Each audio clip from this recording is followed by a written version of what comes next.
Welcome to the Side Action Podcast, the sports gambling show that covers everything in the world of sports betting from A through Z. We'll cover the four major sports, as well as anything and everything in between worth some action, and will increase the size of your bankroll. And here we go. Well, welcome to the Side Action, episode 84, episode 15 of season 3. My name is Jim Weglars, a.k.a. Wegs. You can follow me at Wegspool on Twitter and Instagram. And my name is Steve Roberts, a.k.a. Action. You can follow me on Twitter at 31sroberts. Follow the podcast at Side Action Pod on Twitter. So what's going on, Action? Working too much, huh? Yeah, busy time of the year. I think this is probably the time to be working. We're all stuck inside in the pandemic snow-filled world of the Midwest. Right. So, absolutely. How about yourself? How are you doing?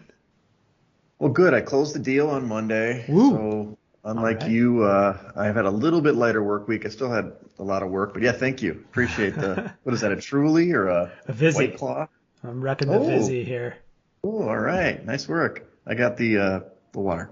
But yeah, so that happened on Monday. That's only been months of work, so that's awesome. Also had a final closing on another deal, which is awesome on my personal side. So pretty good week for me. Not as good in the books, but, overall not bad. Having Sophia back, my daughter, is great. She's got the college schedule. She's up at 1 o'clock, 2 o'clock in the afternoon till 3 at night or 3 a.m. while I'm going to sleep. So it's kind of interesting, but nice. It's good times. Cool. Well, hopefully we can turn around our fortunes in the book a little bit. I think we dropped a game this week. Well, a couple, but I think we can focus in here and get back to our winning ways. Yeah, we'll talk about it. I mean, in the top 50, I think we only lost a half a game. So, I mean, I'm looking at the money line, like the money cut line. So the cut line. The cut line is we went back a half game, which is still a lot. We're 3 games back with 3 to play. So we'll see how it goes. Well, let's jump into the episode. COVID stuff. I didn't recheck again today, Action, but there were some interesting developments in the COVID world this week. DJ Moore was, he missed the game last week for Carolina. He was still on there yesterday, at least, or when I checked on Tuesday. But this Denver situation is kind of hilarious. They've got the kicker, he's out. And then you've got down in, I guess it's Tampa that has everybody in the position group. They've got the long snapper, Ryan Suckup, the kicker, the punter, Bradley Pinion. They're all in the protocol. I know Ruggs is going to miss the game tonight, which is critical. And then, Miles Gaskin missed the game on Sunday because, basically he missed out. He just comes back from the IR and now he's on the COVID list. Yeah, it's going around. I think some folks in our nation are getting the vaccine, but I did read that NFL players are not going to jump the line. So something that we're going to have to consider probably throughout the rest of the season and even into the playoffs. It would be really devastating if a major player got an injury going into a huge playoff game or a championship or even the Super Bowl. Yeah, for COVID, that would be huge. I mean, it is interesting, I guess if they have that bye, there's only 2 teams that get the bye this time, so they can't really afford it in any stretch. And I did my article on Wegspool, launched it last night. You can read it now. I was kind of analyzing the playoff situation. It's actually pretty set. I mean, there's a couple things that'll move in terms of seeding, but a lot of the top teams are in. But I mean, that seeding could really flip around if some things change. If you lose a key player. So we'll see how that goes. Do you think that teams are really going to be focused on seeding this year, though, given that there's no home field advantage? That's a fair question. I think maybe because of matchups. I mean, you look at certain matchups. I mean, for example, I'm actually penciling in that it's going to be potentially a rematch of the Titans versus the Browns. The Browns got, they crushed them. Do the Titans want to avoid that game or they want to pick it up? I mean, they have ability to control it because it's them or Indy fighting for the AFC South, Not that they're going to potentially lose, but they're not going to go all in. Whereas, like, for example, like you said, the Packers are they still have to keep winning, but they're the clear number 1 right now because they own the tiebreak over the Saints. But yeah, after that one line in the Kansas City, they win. If they win at the Saints, they basically have it locked up essentially, right? So, but I don't know. I think maybe, I mean, some of those bottom teams, it could make a difference, but I guess it's just the matchups. Who knows? Yeah, it'll be interesting to start handicapping teams' motivation now. The last 3 weeks of the season, you have teams that really don't have much to play for, both on the top and the bottom of the league. Yeah, we'll talk about the matchups later. There's a lot of one-sided matchups this week, so we'll have to sort through that. Well, in the Week 14 recap, just kind of by the numbers, home teams, they had a big week the week before, kind of bounced back the other way. It's just 9-7 for the road teams this week. But the favorites is kind of a unique situation where the home teams weren't mostly the favorites, but the road teams were, and 10 favorites came in this week action against 6 dogs. And again, another kind of weird correlation, which is usually opposite. The favorites, the unders came in big, 11-5 this week, which isn't that usually a correlation with the underdogs winning? Yeah, typically you'd see lower scoring games trend more positively for the underdogs. So that is kind of an interesting flip where you see that the unders were better, but the favorites were covering. I guess that has to do with some defensive performances, most likely. Right. And definitely, for the whole season, we've been talking it's the year of the underdog, but numbers like this, 10-6, if this keeps going for the trend forward, then they'll make up the ground where it'll kind of pull the even for the season. So we got to keep that in mind in our picks. Mm-hmm. So for the positives this week, I just had generally the Browns-Ravens game. I mean, that was an incredible game. It kind of turned out to be like a Big 12 shootout for college. And I originally, we were on, obviously, the Ravens in that game, -1. We felt pretty good about it. They made us sweat, didn't they, Action? Yeah, that game was epic. Turned out to be the game of the season, probably one of the best games in the last several years. Reminded me a lot of that Chiefs and Rams game from 2 years ago now, I think it was. Sure. And I think it was also played on a Monday night, in fact. Yeah, it was. It was our first live event. Yeah, that's right. The West End. The Lamar Jackson saga, going to the locker room, and everyone on gambling Twitter thought that he was on the John dropping a deuce, and then he came back to throw the touchdown pass, which put the Ravens back in front, and was just extremely high drama. It was awesome. So why did he go to the locker room? Is that why he went? The real story, I mean, the reported story is that he had cramps. So, but there's a lot of speculation around the media as to whether or not that was actually true, just given the timeline of the miss, and then him coming back and playing well down the stretch. So. Yeah, at that stage of the game, I was following it on my phone. I wasn't watching the game at the moment, or watching something else, and I'm like, McSorley's in the game? Mm-hmm. I'm like, what?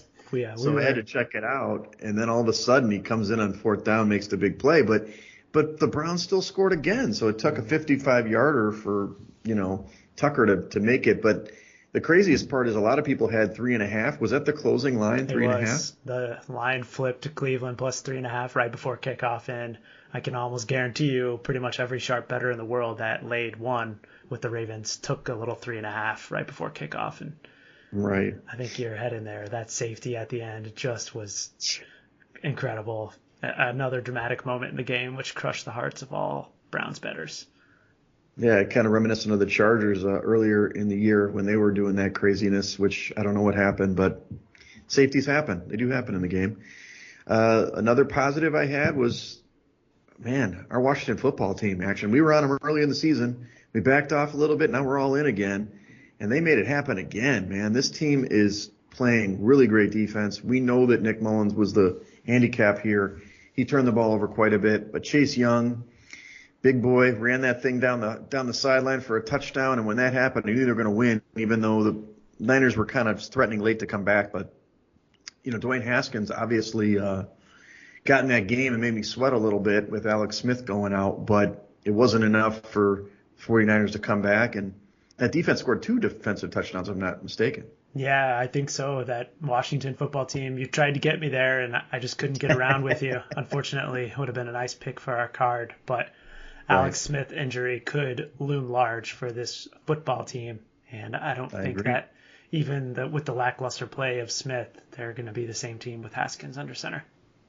Yeah, I agree. And I guess we'll talk about that in the injuries. That is a big injury because they really can win this division if they just basically win. I think they win 2 games, if not maybe even 1 game, they can win the division. But yeah, they got a tough one this week.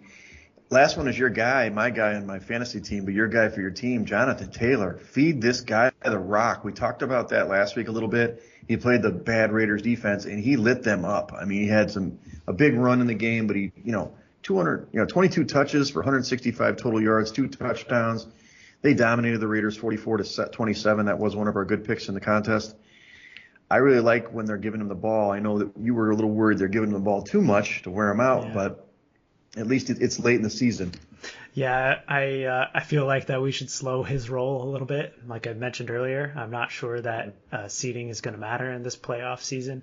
And I think that the Colts are starting to emerge as a real contender in the AFC when you look at a football team that can run like they do and limit Phillip Rivers having to drop back and pass along with that defense. I think that they can play with some of the big boys.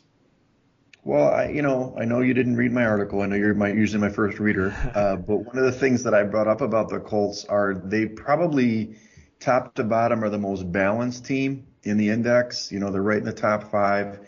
The reason is they're basically in the top 10 in almost every category. I mean, they're in the only one that they're a little bit higher is points against, but they're 12th, still good. They're a top 5 offense scoring wise. They're top 6, yards against. They're right up there with, turnover differential. They're second. So you're right. They're a balanced team. And if they can keep the ball out of Rivers' hands, they're going to be in every game, and they could definitely make some noise in the playoffs. Any positives from you, or just kind of go down the list? You've been a busy guy this week. Yeah, I mean, I just wanted to touch on the Eagles and Jalen Hurts a little bit. I think that he was a positive for me. It's clear that Doug Peterson waited way too long to make that change.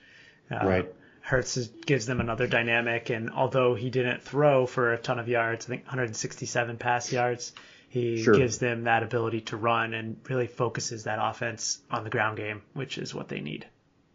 Right, absolutely. And he gave them enough offense to win. I'll just go right to my negatives. The Saints were the negative in that one, not the defense, because even though they let Hurts do stuff, it really was the offense. And, obviously I don't know if Breeze is going to play. I heard he's taking first team reps, so there's a chance he'll play this week against the Chiefs. But listen to these drives in the first half against the Eagles defense, which isn't bad. They're decent defense. 3 plays, 0 yards of a punt, opening drive.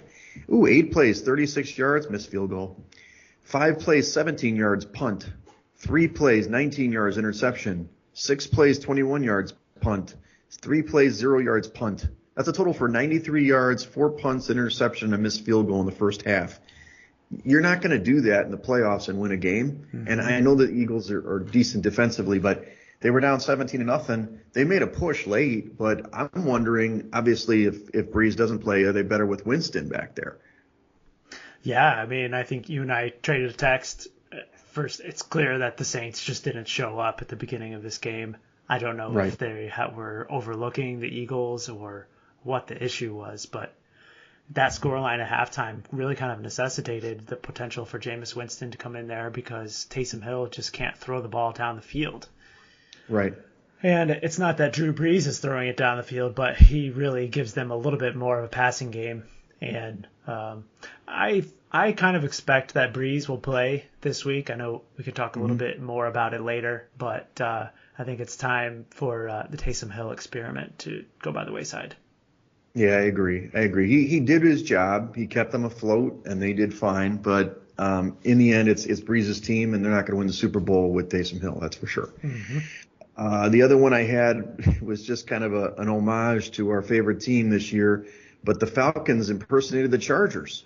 I was on them, in full disclosure. I know you were on the Chargers. We talked about in the pod last week, but I was on the Falcons, and I felt pretty good because that game went from Falcons -2 to I think I got 2.5. They were getting 2.5 on the road with the Chargers, and they were basically covering the whole damn game. And then somehow, late in that game, 2 picks by Matt Ryan. They had 2 chances to go up, in that game. The game was tied 17-all most of the fourth quarter, and then they had 2 chances to go up and get field goals in field goal range twice, and Matt Ryan throws 2 picks, killer, and then the Chargers kick a game-winning field goal to actually cover a game for the first time since sometime in October. Yeah. I mean, the Chargers really kind of had just held their own in that game. The defense played well, and they kept Matt Ryan and company down on offense. So I think that was the major difference last week, is you saw an actual good performance out of the defense. Exactly. Last thing that I have to mention, and obviously I took action down with me on the primrose path with this pick, the Steelers. The Steelers actually played okay in the first half, good enough to be on top, except, obviously Ben threw that pick late in the first half that really flipped the game. But more importantly, and we had talked about this on the podcast and actually off the pod when we made the selection, the Steelers just aren't running the football. And they're doing this quick passing game with Ben Roethlisberger. I don't think he's as accurate as like a Brady would be in that type of format. And more importantly, these receivers can't catch the football. They're dropping it left and right. I hate this offense. They're down to 23rd in yards per game, and that's from early in the season that's carrying them. They're probably in the last few weeks closer to 28th. And, until they're a top 5 team, but how are they going to beat the Bills or the Chiefs with this offense? It's inexplicable. And now they ended up losing the game outright, 26-15. The Bills earned every minute of that game, and they just not only drop out of the 1 seed, but I think they're going to take a tumble further down as this season goes on. Yeah, it's really too bad, because I was really hoping to get the Steelers in a favorable matchup in the playoffs, laying a big number and just going against them. But it looks like that opportunity might go by the wayside a little bit. I mean, this offense is made to look worse when you consider that they were facing off against the Bills defense, which has been very poor this season. Very middling defense, both against the pass and the run. And looking at the box score, 17 rushes for 47 yards by the Steelers in that game just won't get it done. It's not going to get it done. No way. Okay, there's a slew of injuries. I know I put way too many on here, but let's cover a few important ones, I suppose, that may impact lines. Let's see. Let's jump to, I guess Buffalo, they're playing a crappy opponent, and they got Tremaine Edmonds, who's questionable. Is Brandon Allen, is he going to play? He's got a questionable for Cincinnati, and you just highlighted that. But I think signs are pointing to Brandon Allen being out this week, and we're looking at Ryan Finley at quarterback. In Dallas, they lose another offensive lineman in Lyle Collins with a hip. He's on IR. That team has had their issues this year. One of the ones I was kind of noting is on defense for Green Bay, you had Zadarius Smith and Rashawn Gary, Kevin King, and Traymon Williams all on the injury report. So even though that they're heavily favored in their matchup, that's just something to consider. And then your guy, LeRaven Clark for Indy, is out for the year with an Achilles, offensive tackle. Do you think that hurts their run game? Yeah, a little bit, but the heavy run is really on that left-hand side, I think, with Costanzo and company, and they even moved Quentin Nelson over to play left tackle this week a little bit. So wherever Nelson is where the run game is going. I got you. Last two, Deebo Samuels for San Francisco. He was out last week. He's out this week again, which impacts that offense quite a bit, as we've talked about. And then Washington, obviously Alex Smith, he's questionable with this calf. I don't really trust Haskins. I do like the the Washington football team quite a bit. But without Alex Smith, I don't have as much faith, Mm-hmm. Yeah, another couple injuries that are smaller names, but when you look at the Eagles secondary, I think they picked up 2 or 3 injuries on Sunday against the Saints. And they did. You're looking at a cluster issue there for the Philly backfield. Right. You've noted that the Jags are going back to Minshew. Mm-hmm. Yeah, Minshew, the stash magic, Minshew magic, whatever you want to call him, is sliding back in for Mike Glennon this week. And I think it has to be not quite an upgrade, but definitely an upgrade when you're talking about going back to Minshew over Mike Glennon. Sure. Hey, he's always fun. He's got the headband. I don't know if they really want to win games, but he's got something. It's a valid point.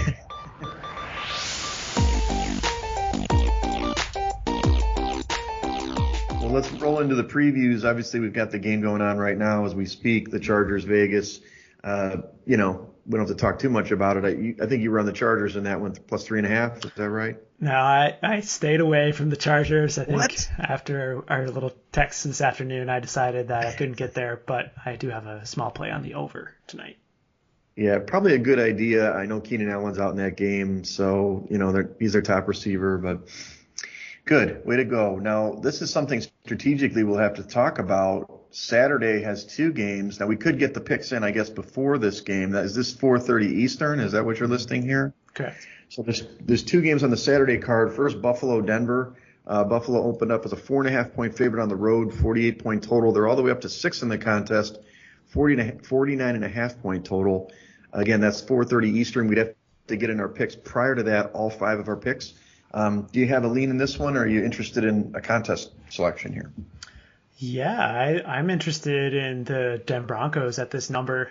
I think this is a really tough scheduling spot for the Bills. They've come off a huge AFC game against another foe for the top seeding in the AFC, and that was on Monday night, remember? Right. So it's real short. Yeah. Now they're traveling across the country to Denver, and an even shorter week, having to play on a Saturday afternoon against an opponent that is not really one that they would seem to be formidable.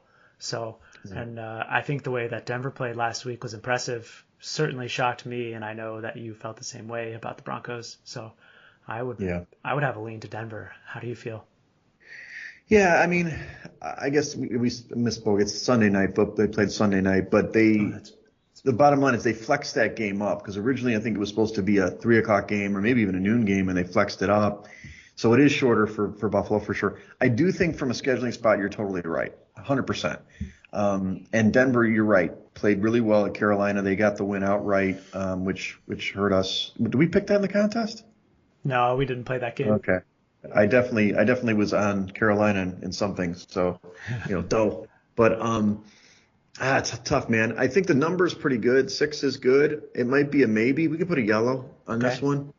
I'm not 100% against Buffalo here. I think Buffalo's incentive here is that they can jump the Steelers for the 2 seed. Like you said, it's not a bye, but maybe they can shape up and play a lesser team. I mean, when I say lesser, maybe they play the Ravens versus, the Colts or Titans. I'm not really sure. So, but no, the Buffalo can definitely get into the 2 seed. Okay. Let's see. Yeah, and we'll have to monitor the COVID situation, obviously, on the Broncos side. If there's a number of players in tracing already. So it's especially their special teams unit. Right. The second game Saturday night is Carolina going to Green Bay. Green Bay opened up as a 9-point favorite, 51-point total at home. They're 8.5 points now, 51.5 point total at Circa. I mean, I do like Green Bay here. I'm not saying we go all in. We obviously, they failed us last week. Thanks, Green Bay, for nothing. But it was really just that defense, man. They had that game covered like 3 times, and then they couldn't keep Detroit from getting that back door. So I don't know. This 8.5 is a little scary, but I don't know if this Carolina team is that great. But to your point, Steady Teddy always covers numbers, except when he's a favorite. Yeah, I mean, the Carolina Panthers back in their familiar underdog role in this game. And I think that just looking at the point spread analysis here back throughout the season, I think you're looking at them covering a lot of underdog point spreads.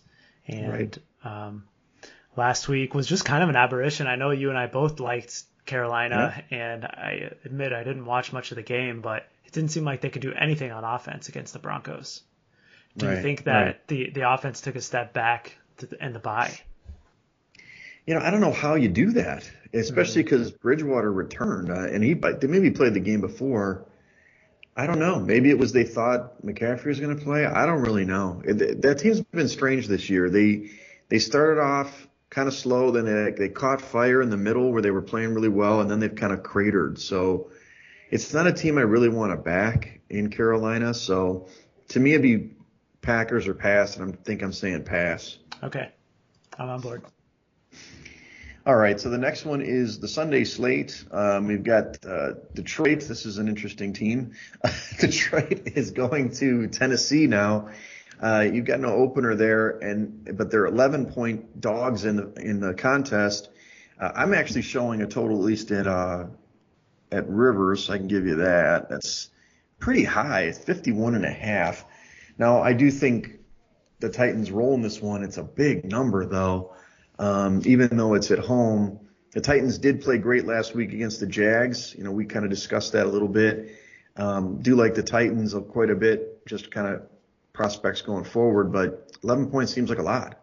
Yeah, and I think that this number was off the board for a majority of the week and still off at some places due to Matt Stafford again. He's got that thumb injury that I believe is putting him on the questionable side of the injury report. And I don't know that I would have any interest in backing the Lions if Chase Daniel was going to be the quarterback. So it's something we'll have to monitor. But on the flip side, I think when you're looking at the Tennessee offense, this is the time of the year where they really start to feed Henry. They do. Last week, he ran all over the Jaguars. Granted, it was the Jaguars. I would be curious to see how he might fare against this Lions rush defense. Yeah, Detroit's rush defense is pretty bad, but you didn't see the Packers take advantage of it. It was all through the air. But no, I mean, the Titans can certainly cover this number just as a contest pick. I mean, it's a bit of a sweat. I mean, they should win. And I agree. I mean, Henry had 215 last week. I mean, he's going to lead the league in rushing again. Good for him, 2 years in a row. So, but we'll see. The next game is San Francisco going to Dallas. Dallas opened as a 1-point favorite at home, 45.5 point total. It's up to, you're showing San Francisco as the favorite now. Is that right? Yeah. Yep. Yes. The Niners are a 3-point favorite on the road. A 45-point total. I guess my reaction just told you all the story. I don't think that it's a bad line. I don't really see how San Francisco's, being favored on the road right now. They obviously played 2 quote unquote neutral site games and obviously lost both of those games. But I don't know. I mean, Dallas obviously rolled Cincinnati, who stinks, but they're not a terrible offensive team. This 45 is, pretty low. What do you think about this game?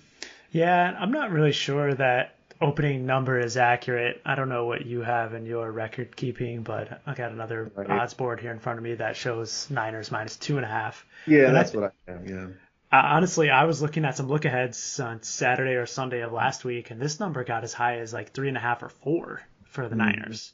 So odds makers had every expectation that San Francisco was going to perform better than they did last week against Washington. They did. That did not come to fruition. So I would agree. I think that in this spot you have to look at Dallas or pass. Do you think that – I understand that Ezekiel Elliott had a little bit of a knock last week, and he was even questionable to play up until game time. Yeah, he's got a calf issue as well, from what I heard on the radio. But I don't know if that matters. I like the backup, right? I like Pollard. Pollard is his name? Yeah, he's pretty quick. He's really good. And it's more the offensive line injuries that have hurt them from what I can see. And I know that this sounds crazy after we saw them play terrible against the Ravens, but the Dallas defense hasn't played that bad in other games. They've played probably the last 5 games. They've played decent. They've kept it close. And if they can get any kind of pass rush on Mullins, he's garbage. I mean, and without Debo, I mean, it is a low-scoring game, I guess, if you look at it that way. But I'm not saying let's go all in on Dallas, but if we're struggling, I guess we could put it as a yellow. I don't know. Do you think there's any consideration of the 49ers making a quarterback change? So they go to Beathard? Yeah, C.J. Beathard would be the other option. I think he's better. I mean, we've talked about this in the past. Beathard seems to be a winner. I'm not saying Mullins isn't a winner.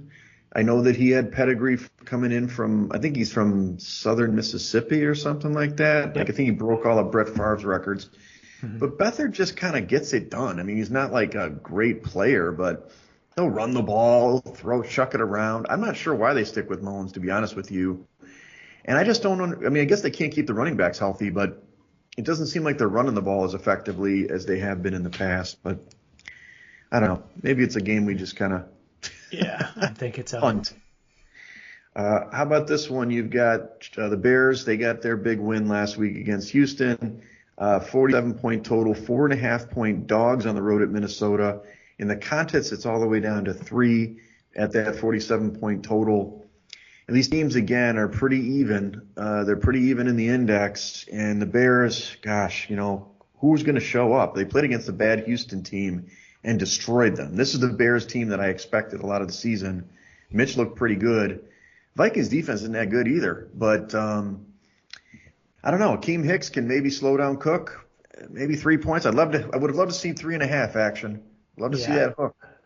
But I don't know. What do you think? The first time these two teams played, we both took the approach that Chicago has always had the Vikings number. Yeah. But if you recall, and I'm sure you do, that Minnesota got off the schneid last time around, and I wonder if that may have turned the tide a little bit in this matchup, because I think that now Kirk Cousins has that Chicago Bears win under his belt, and I'm wondering if they actually will come out here and fare better against the Bears this time. Right. The Vikings did not play very well last week, certainly not in the kicking game, but they probably deserved to cover that game against Tampa, and I wonder to myself if they had covered it, which they probably should have, if this number might be a little bit higher, as you mentioned. Did they get rid of Dan Bailey yet? Because he missed, three field goals in that game?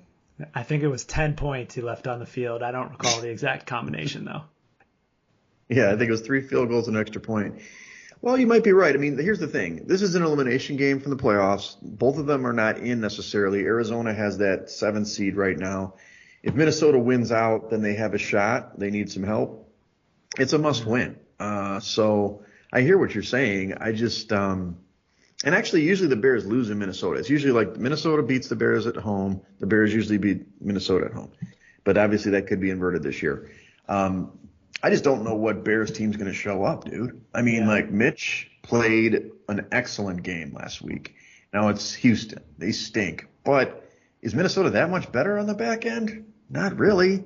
And I mean, Akeem Hicks, if you remember when they played last time, when Akeem Hicks left the game, all of a sudden Minnesota started moving the ball. So he's back. He's back in the fold. So I think the number's accurate. They did a really hell of a job putting this number to the game. So it just makes you choose a side. I'm not sure I'm willing to do one right now, but maybe we'll have to look at it. I mean, we've got to choose some games at some point in this card action. Yeah. Let's keep moving. All right, Tampa against Atlanta. Tampa's going on the road this time. 3.5-point favorite on the opener, 51.5-point total. They're all the way up to 5.5 points on the road, 50-point total.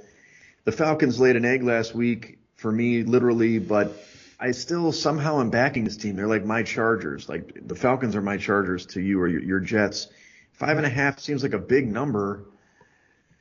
I don't know. I mean, are you all on TB12 now? He's back. They got the nice bye, and they played really well against Minnesota. Or, I mean, this is a pretty big number for a road divisional game. Yeah, it sure is. And to answer you, I don't think so. No, I was on Minnesota last week against Tampa. They should have covered. And I think that I could probably get behind Atlanta again this week. The home road dog at the division is certainly a big angle in this game. And it's also a bounce back spot for the Falcons, too, after the lackluster performance. Right. If you remember early in the season, there was money coming in on Atlanta every week. So it's certainly a team that the Sharps have liked to back this season. And I don't think their profile has changed much, even after I don't think so either. I mean, they lose the game 20-17. And that's a high flying offense in the Chargers, theoretically. I kind of see the same thing here as long as, Atlanta's still healthy. Granted, this is probably a line that's reflecting Julio Jones not playing. If he plays, it definitely helps us a lot. So I would be on the Atlanta side, even without Julio. So let's put this one at least in yellow, if not green here, buddy. Okay. Yeah, definitely the Julio Jones watch is on every week, so I don't know if this one will be any different. Those fantasy players across America, wringing their hands. The next game is, your team's in action at home against Houston. Indy's a 7-point favorite on the opener at home, 52.5-point total, all the way up to the hook, 7.5 at home, and then 51-point total. I was all over Indy when it was at the 6.5, 7, which was the opener that I saw.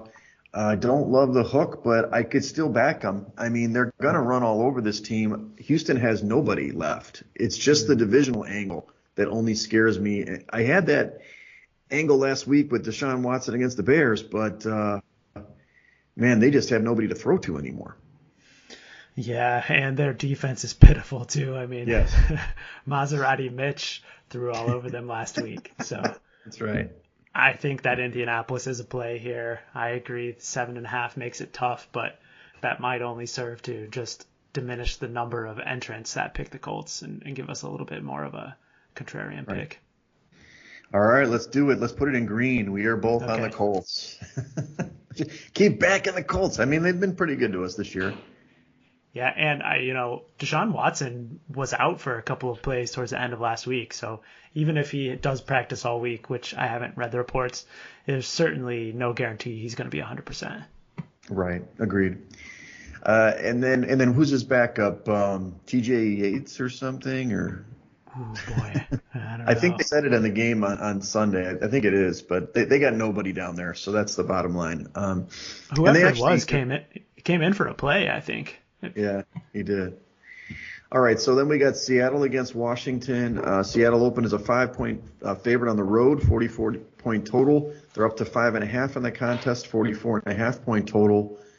Obviously, this is an Alex Smith watch situation. I'm all over the Washington again if it's 5.5 with Alex Smith. I don't know if I could do that with, Dwayne Haskins. Yeah. I would agree with that. In fact, if Dwayne Haskins plays, I would like Seattle without a doubt. Yeah, I think so. Even a road game here, I think this is going to be a big spot for the Seattle Seahawks. You saw them get back into form a little bit against, granted, the Jets team, but without Alex Smith, I have very little hope for the football team in this matchup. Right. Are you off the Jets yet? Yes. Yay! It's just before Christmas. All right, here's another one. New England against Miami. New England opened as a 3-point favorite at home, 44-point total. They're down to 1.5-point favorite in the contest, 41.5-point total. Tell me why Miami's not going to win this football game. This is a really interesting line. It's what Action, for people who listen to us all the time, Action calls it a fishy line. Miami always beats them in New England. In Miami, even when they're not so good. Now they're clearly the favorite to me. 1.5 is a nice line for a home favorite. Is this the Belichick special? And Tua hasn't done anything anyway, except last week late when they were losing a lot. But Miami, talk me off Miami. Yeah, I'll try. This is a really fascinating matchup. Obviously, you have the protege, Brian Flores, going up against his head coach, Bill Belichick. Sure. But I think it's more so Belichick versus Tua in this matchup. I think that Belichick and the younger Belichick are going to have some defensive tricks up their sleeves. Sure. We already saw them go in and just manhandle Justin Herbert and the rookie quarterback in that game. And sure. I think that they're going to have an equal advantage against the rookie here. Okay. And Miami doesn't really have much of a run game to speak of, so I don't know that they're going to be able to rely on that. And I think that given the low total, I would lean to the Patriots. Interesting. So now one of the things I did in my write-up today, the Dolphins are in the playoffs right now, but they're actually in jeopardy. I think they will slip out, actually, because the Ravens' schedule is so favorable. But it is a little bit of smoke and mirrors with this defense. We might have talked about this before. They're really good at points against. I think they're like 7 or 8 or something like that. Actually, let me look it up since we're live taping here. Yeah. So here we go. They're second in points against, which is baffling because they're 18th in yards against, which that metric usually should be lined up. It's because they're number 2 in turnover differential. They're plus 10. I mean, this team, even the Chiefs, they got 3 picks on Patrick Mahomes, who never turns the ball over. So Cam can be prone to turnovers. I mean, obviously they'll try to keep the ball on the ground. I always ask you, because you have deeper metrics, what's Miami's rush defense like? 23rd. Okay, there you go. I think there's going to be a little bit of an advantage there for the Patriots in the run game. Okay. And I think the other key factor in a handicap is the return of Julian Edelman. He's coming back this week off of the knee injury, and I believe that he's going to inject some life into this offense. Okay. So, Okay. So you're explaining the depressed line here. So, okay. Well, let's discuss it further. In the past, I'm all over Belichick. I think he's the best coach ever. I'm not saying that because I like the Patriots. I just think that he is. He just is. And he's been able to do it. Sometimes they don't look so good. Sometimes they look great. But I see your point. I get it. So let's revisit it on Saturday. Yeah. And I mean, you've seen lately, not early in the season when they went through that skid, but the last 3 times they failed to cover, they've come back and covered the very next week. So a team that has shown some bounce back this week, at least against the number. Right. Well, that's the whole Belichick thing, right? He always usually wins the game outright after a loss. Not this year, but in years past. Okay, so you've got the next one, Jacksonville going to Baltimore. 46.5 point total on the opener. 14-point favorite in Baltimore being the home team. It's down to 12.5. Maybe that's favorable. 47.5 point total. I mean, Minshew mania, is that going to help your cause here? I mean, Baltimore's going to win this game. I just don't know by how many points. I mean, they're going to rock the house. They're going to win this game. They're all signs point to them winning out actually and making the playoffs here. I don't see them stumbling in this one, but 12.5 seems like a big contest pick.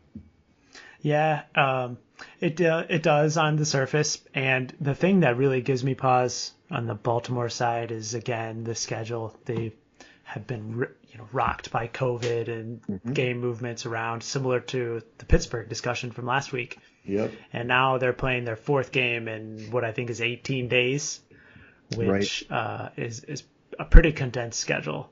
And I don't expect it's going to catch up with them. Certainly they have some players that have been in and out of the lineup. You saw some players return this past week on Monday night. But the one thing that I keep going back to is just looking at the defensive metrics, and the Jacksonville Jaguars is the bottom in almost all categories. And I think that Baltimore is going to run all over them. So yeah, they could cover this by halftime and then rocking chair, one of those situations. So certainly, but but you're not back in Baltimore here.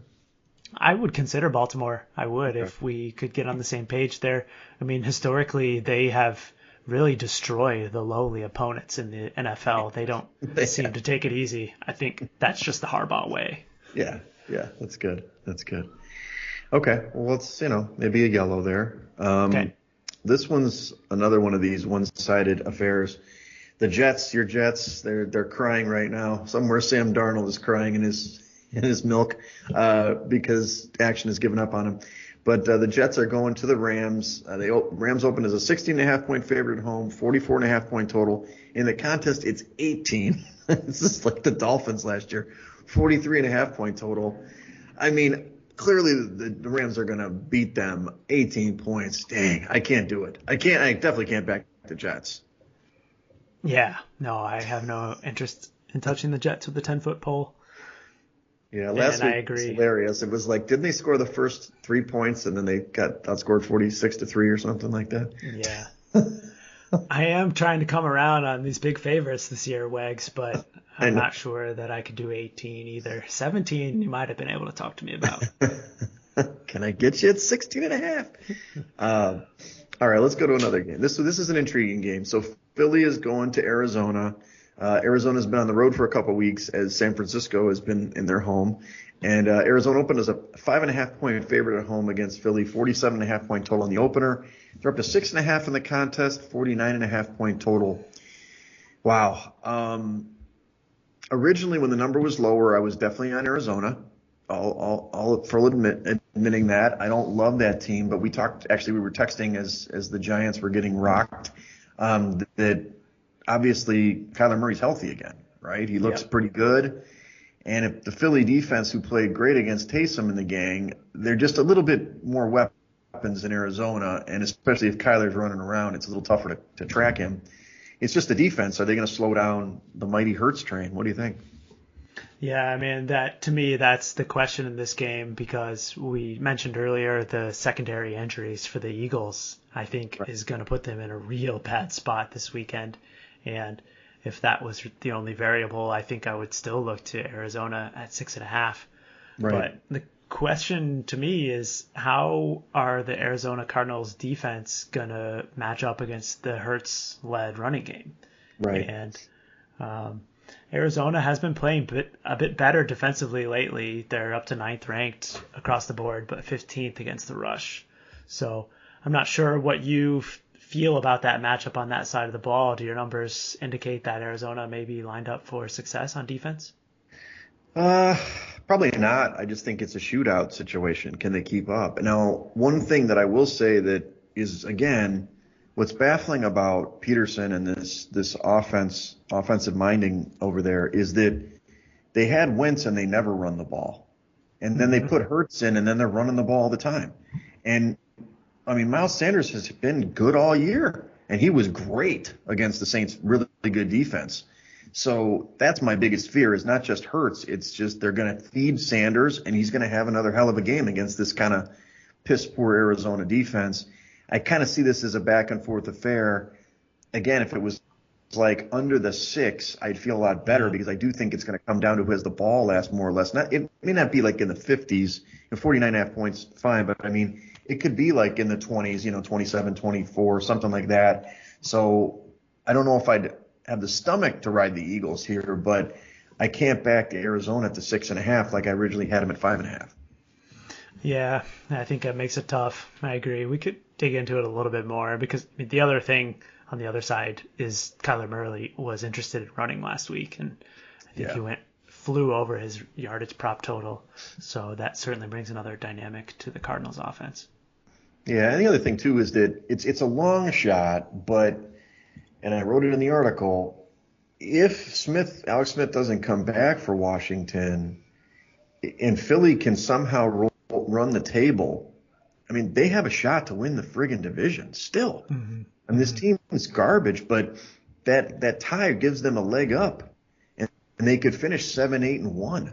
And I mean, obviously, if Washington falls and they go 7-9 or something, so they still have motivation. Philly does, and Arizona does too. But really, they just have to. They could win the other game or two, and they're going to be in the playoffs, right? So it's a really interesting game. Don't count out the Cowboys, Wags. Oh boy, I already tore up that card a while ago, but yeah, they got a chance. All right, so let's do this. The big game of the week is definitely Kansas City going to New Orleans. Kansas City opened as a 3.5-point favorite on the road, 50-point total. In the contest, it's an even 51.5-point total. It sounds like you're thinking Breeze is going to play. Maybe that's reflected in this number.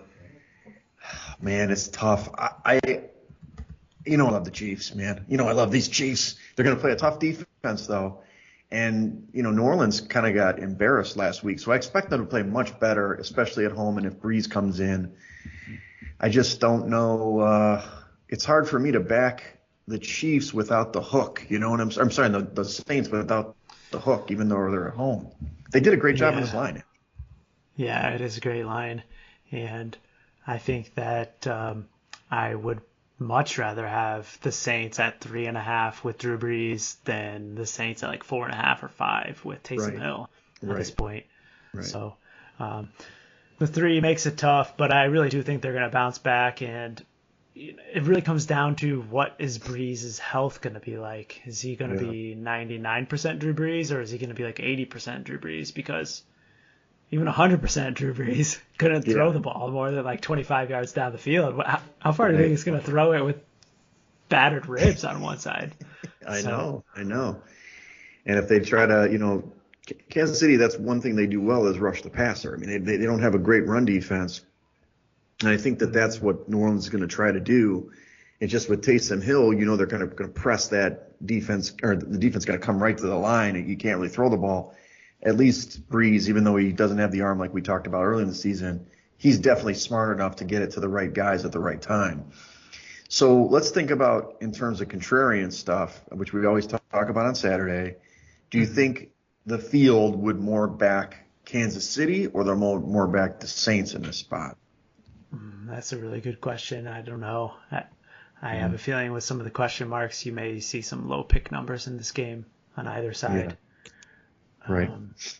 Let me ask you this question: how would you, if it was announced that Taysom Hill is the starter, Drew Brees is inactive, Do you think that you would flip and have a lean to Kansas City minus the 3? Yeah, definitely. Yeah, I know that seems weird given what we normally discuss about a player, but I don't think that with Taysom Hill they can keep up with the Chiefs if it gets out of hand. Like if it actually becomes an offensive game, it has to be a defensive game, so it only gives you one out.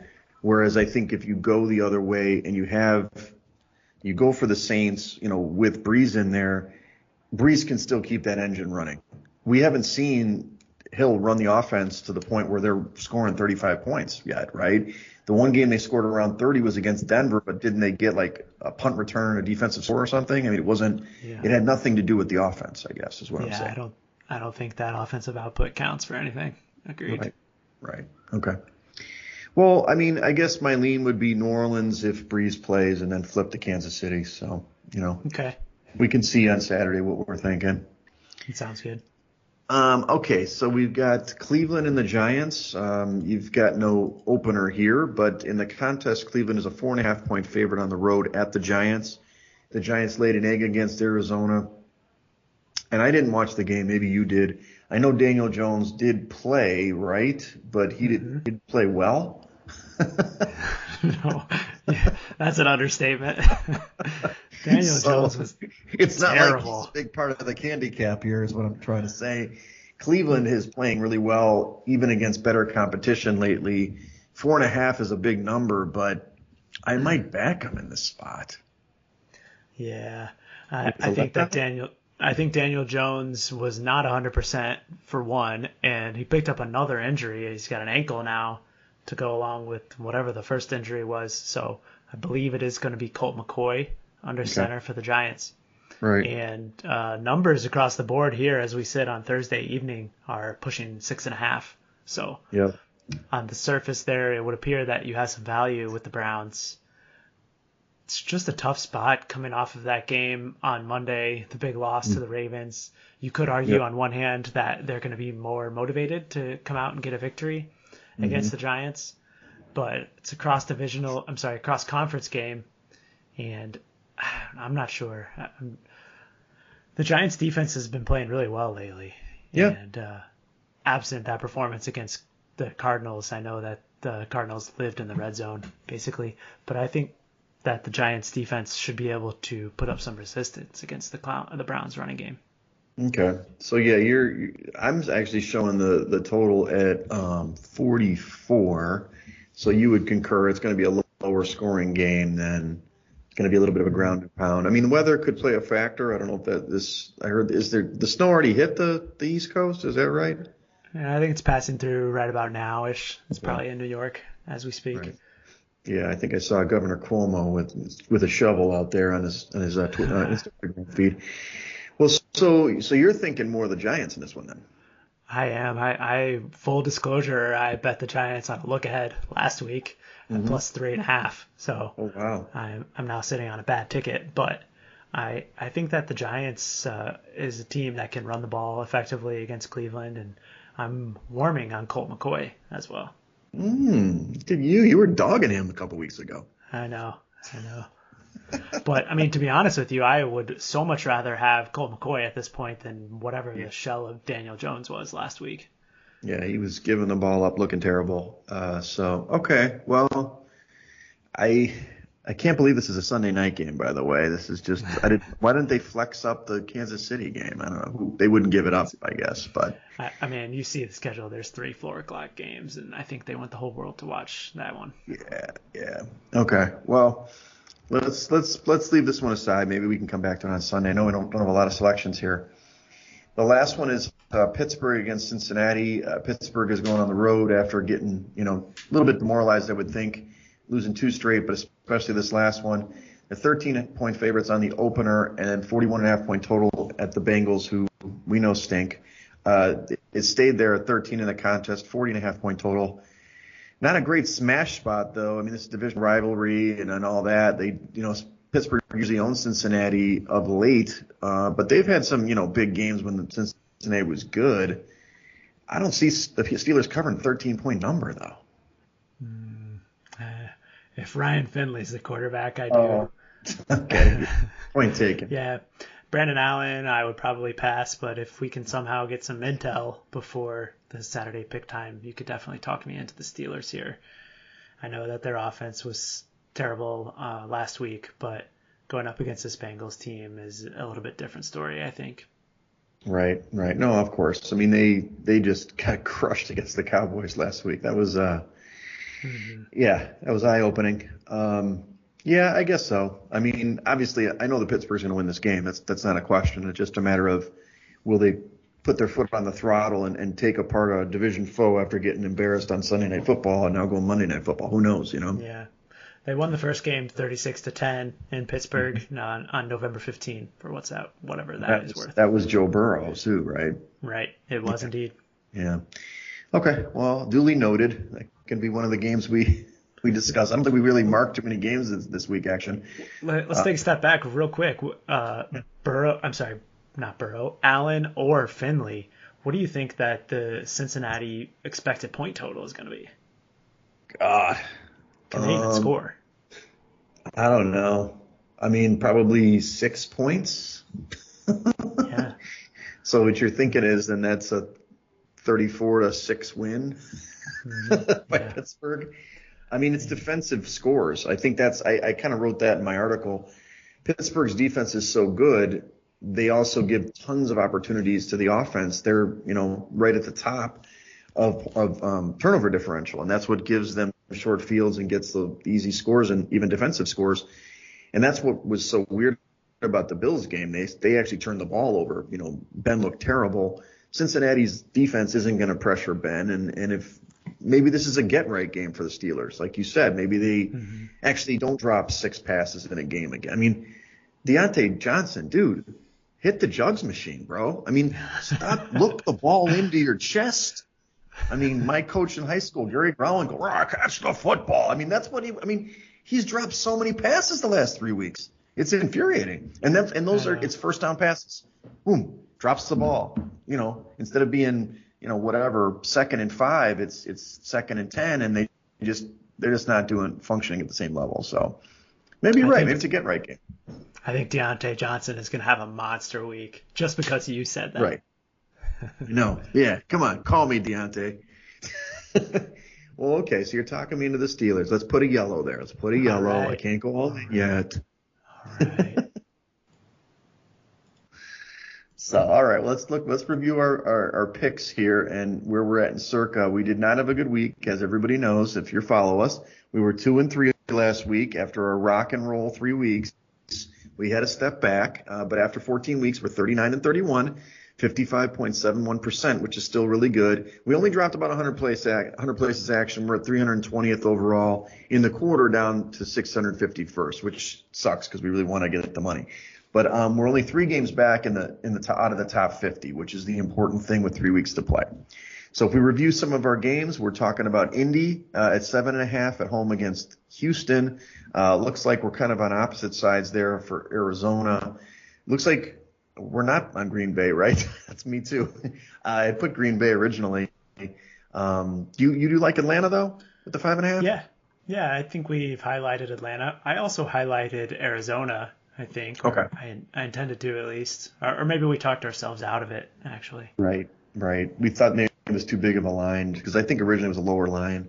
And then these other ones were kind of split on. We've got Miami and New England were split on, and then obviously I was on Washington originally, but that's meaning if Alex Smith plays when they're hosting Seattle. So the other ones on our card here, we have Baltimore as a possibility, smashing Jacksonville, 12.5. We're on New Orleans if Breeze plays, and we think he's going to be really healthy at +3. And then obviously another Pittsburgh get-right game, -13 on the road at Cincinnati. So any of those stand out? Like, why did we say that? Denver. I think I was a proponent of Denver. We had them highlighted as well, and given the early spot, it could be a tough one. So right at the 4:30, right? So we'll figure it out. We'll talk it through on Saturday. But I think if we can get back on track, action, we still got a good shot. Luckily, if you look at the standings, and I know you probably don't do this like I do. I get all worked up about how we're gonna win. But even the top guys only went 3-2 last week. Like the top of the heap, they only advanced three games. So we didn't lose a lot of ground. The consensus went 4-1, right? Or maybe they were 3-2 or something. No, they were 4-1, I think. So in theory, we always thought that, at least I always thought the consensus was the group. So we were losing more like 2 full games, but we really didn't. We only lost a half a game to a game. So we still are right in it, in the mix. We can do it. We can be at Circa Swim before you know it. I know that's what you want, Action. Oh, I'm going to be at Circa Swim regardless, but hopefully we'll be there collecting some cash. Exactly. So excellent. Well, I don't know. Let's bounce back. Coming up on the holidays here. I don't know if you have any big plans this weekend. I'm gonna get a tree finally. We'll put that in the background next week whenever we tape. I guess we'll tape it. We're not gonna tape on Christmas Eve, are we? Oh, I don't know. We got to talk about that. Good question. We'll figure that out for loyal listeners. We'll put that out on Twitter or something. But anyway, follow us at Side Action Pod on Twitter and on YouTube. Follow me at Wegspool on Twitter and Instagram. And follow me on Twitter at 31sroberts. All right, everybody. Good luck, and root us on to another positive move on the way up. That's right. Later. That's a wrap for this episode of the Side Action Podcast. We appreciate all of your listens, and thank you for joining us. We'll see you all again next week on Thursday for some more hot picks and side action.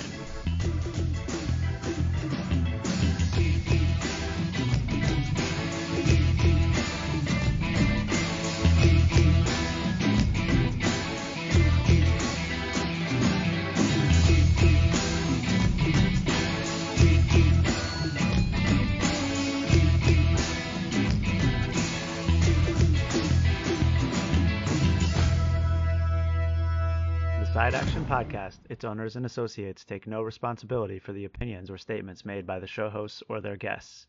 Statements or show topics are not necessarily the beliefs of this podcast, and opinions between talk show hosts may conflict. Individuals following the advice given on the podcast accept their own risk of losses from wagers made, as the Side Action Podcast, its owners, hosts, associates, or guests will not guarantee any advice given. The opinions and advice given on the Side Action Podcast is for entertainment purposes only. Gambling problem? Call 1-800-GAMBLER.